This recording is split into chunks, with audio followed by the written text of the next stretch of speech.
ishte sfida që u bën shqiptarëve, dorëheqja ishte një opsion, por ai s'pranon dorëheqjen, shqiptarët do ta heqin.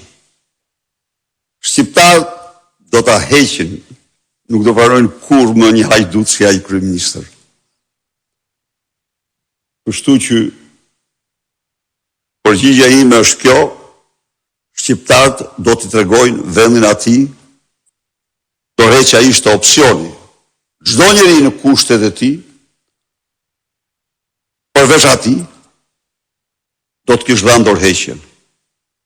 Atëherë unë i them dhe ndaj e mbylla, prite zemrimin e popullit shqiptar. Shqiptarët nuk do mundet kur t'i vjedh më, si ka ndodhur deri sot.